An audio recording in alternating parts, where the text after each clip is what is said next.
I paid my sister's rent for 8 months.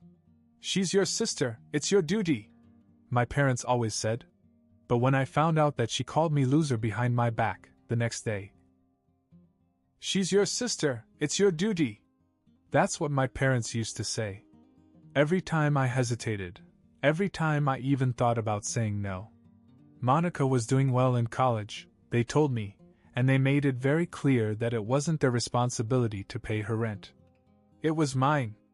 I fought them about it once. Not just a little argument, a real, full-blown fight. I told them it wasn't fair. That they had more money than me. That Monica was their daughter, not mine. That it wasn't my job to support a perfectly capable adult when I was already busting my ass at work just to keep my own life together. Dad barely looked up from his phone. Mom folded her arms and said, "You're single, Brad. No wife, no kids. You can afford it." I remember laughing in disbelief. "So let me get this straight. You two, our parents, don't have to pay a dime, but I do. Because I'm not married?" Mom rolled her eyes. "Don't be dramatic." That was the end of it. I lost. So for 8 months, I sent Monica $2,300 like clockwork. No questions asked? No thank yous? No acknowledgement at all. She never even brought it up in conversation. It was like she expected it, like I was just another bill that got paid automatically.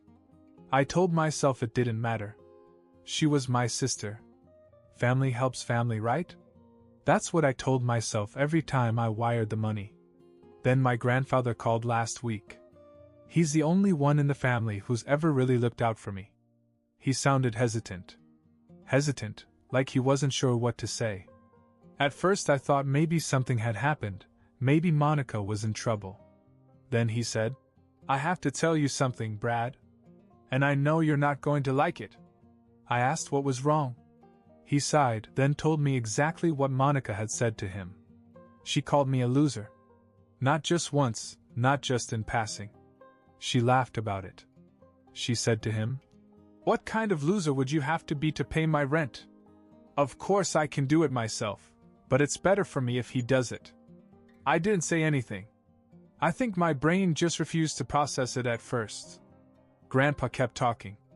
She said it like it was funny. Like she knew you'd keep paying no matter what. Like she thought you were a joke. I felt sick. After everything, after all these months of covering for her, this is what she thought of me. I was just a walking ATM to her. Just some pathetic fool stupid enough to keep handing over thousands of dollars without question. I clenched my jaw so tight it hurt. I wanted to drive to her apartment right then and there, but Grandpa stopped me. "Don't do anything stupid, Brad. I have a better idea." I forced myself to breathe. He was right. Storming over there wouldn't change anything. But the next rent was due in 8 days. And this time? It wasn't coming. For the first time in 8 months, I didn't send Monica her rent money. I waited. I wanted to see how long it would take her to realize the free ride was over. Day 1, nothing. Day 2, still nothing. Day 3, I started to think that maybe, just maybe, she had been paying for herself all along. That maybe Grandpa had misunderstood, or maybe Monica had exaggerated when she bragged about using me. But on the 4th day, my phone rang. It was my mother. Not Monica, my mother. I let it go to voicemail. A minute later, a text appeared. "Mom, Brad, why hasn't Monica gotten her rent money?" Not a question, not a polite request, just a demand.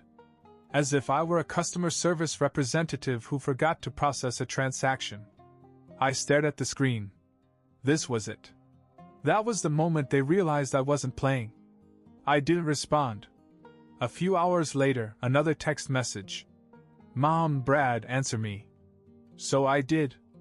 "Mom, Monica just told me that her landlord contacted her. She's going to get a late fee because of you. Fix it." Because of me? I actually laughed. The audacity was insane. Still, I didn't answer. On the 5th day, Monica finally called. I let it ring. Then she texted me. "Monica, hey. Didn't get the rent today?" What's up? No, please. No, thanks for literally paying my rent for 8 months. Just what's up? I didn't answer. 3 hours later. Monica, Brad. I need the money. You're putting me in a bad position here. I was having dinner with Grandpa when I showed him the texts. He chuckled. Let her squirm a little. And she did squirm. Day 6, another call. Another text. Monica, Brad? Are you seriously ignoring me? Monica, you know I need the money. Monica, this isn't funny. You're screwing with me for no reason. For no reason. That's when I finally responded. I'm done paying your rent. Figure it out yourself. Less than a minute later, my phone rang. I picked it up. The first thing out of her mouth. What the hell's wrong with you? Not why. Not can we not talk? Just anger. I kept my voice calm. I know what you said about me, Monica. Silence. Then she scoffed. What are you talking about? Grandpa told me. How you laughed about it. How you said I was a loser for paying your rent when you could do it yourself. Another silence. But this one was different. This wasn't shock. This wasn't guilt. This was her calculating. Trying to figure out how much I knew.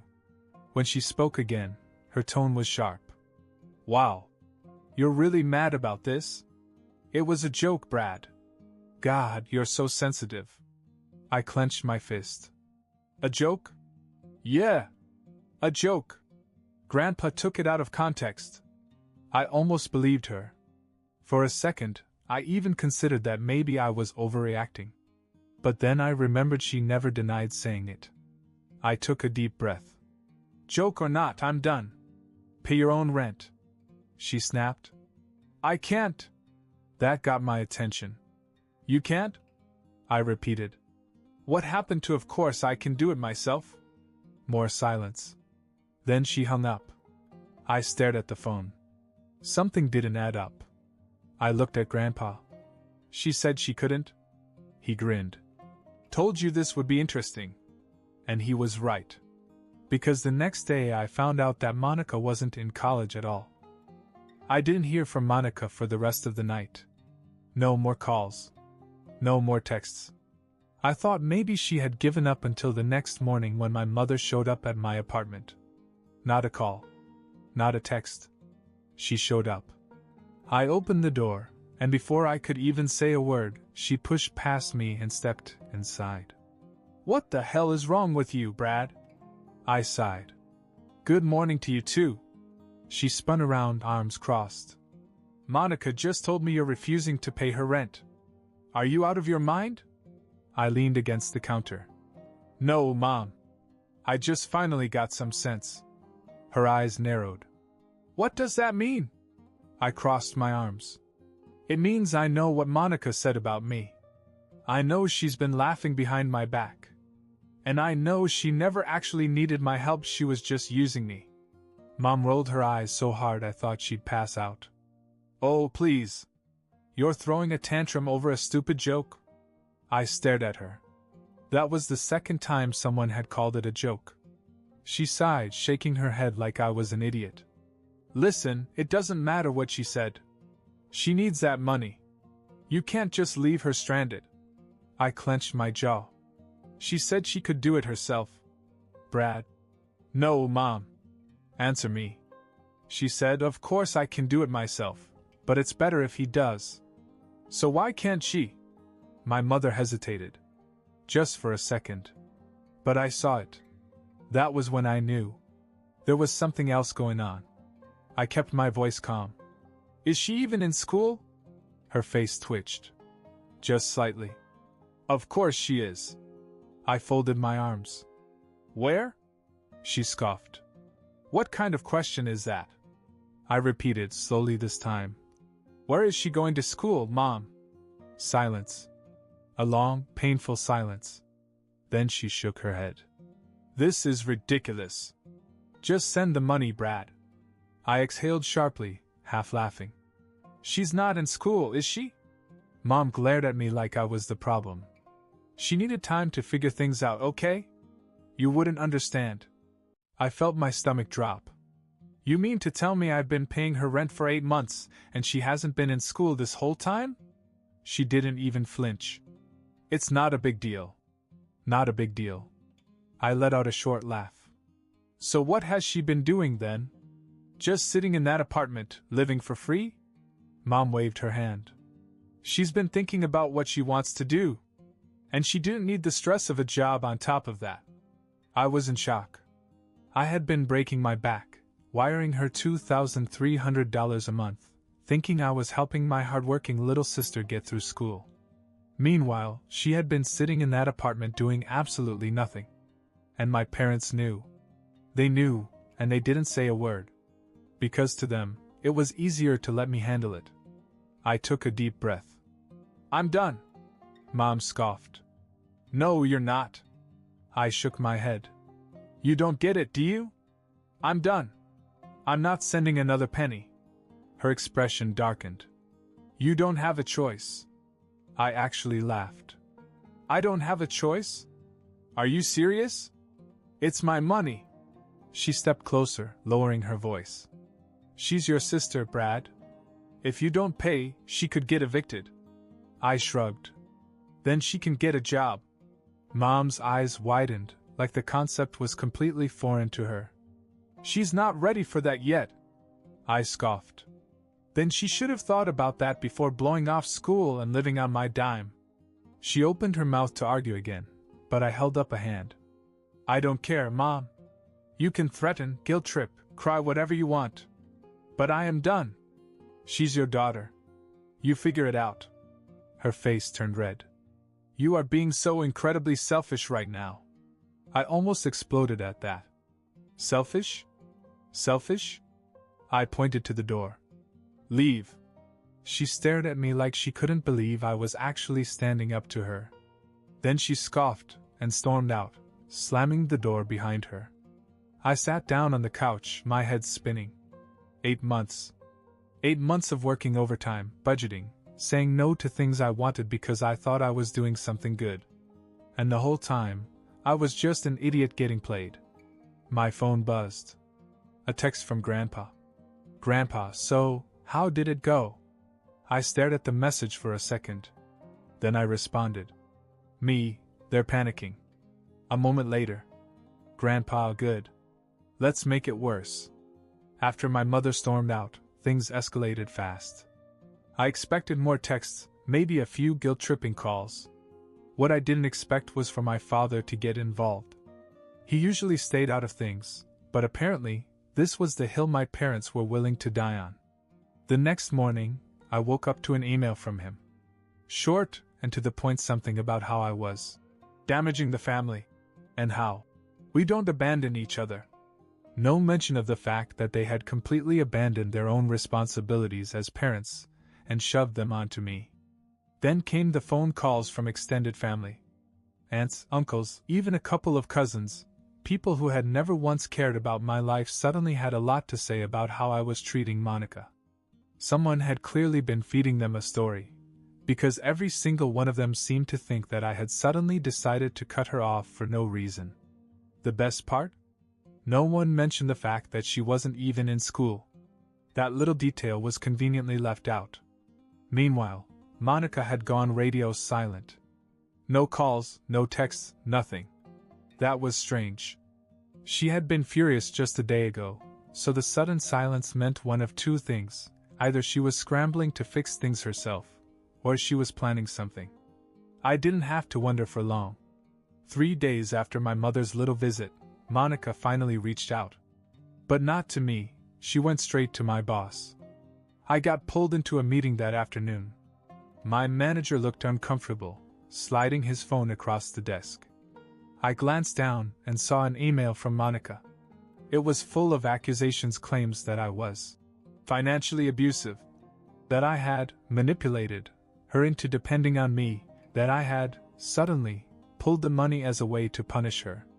She made it sound like I had been controlling every aspect of her life, and now that she wasn't doing what I wanted, I was destroying her stability. I couldn't believe what I was reading. My boss asked if everything was okay, clearly trying to give me the benefit of the doubt. I took a deep breath and calmly explained the situation, how I had been paying her rent, how she had lied about being in school, how I had simply stopped sending money that I never owed her in the first place. By the time I was done, my boss just shook his head and sighed. He told me he'd handle it. Monica's email went straight into the trash. But now I was furious. She hadn't just tried to guilt-trip me, she had gone after my job. Grandpa was right. It was time to make this worse. I started digging. It wasn't hard to find out what Monica had actually been doing for the last 8 months. No job, no classes, just a lot of expensive outings. Fancy dinners, new clothes, weekend trips with friends. The life of someone who had unlimited money and zero responsibilities. The kicker? The lease for her apartment wasn't even in her name. It was under my parents'. So not only had they been lying to me about Monica being in school, but they had known she wasn't paying for anything herself. They had willingly let me take over a financial burden that wasn't even hers. That was all I needed. I stopped responding to their calls.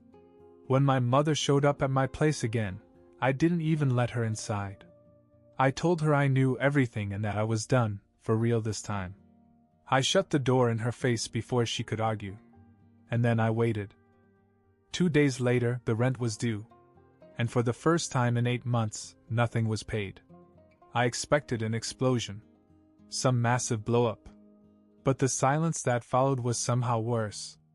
No calls. No texts. Just nothing. At first, I thought maybe they had finally given up. That maybe, just maybe, my parents had found a way to cover for Monica, and they'd all decided to cut their losses. But then I got a call from Grandpa. He was laughing so hard he could barely get the words out.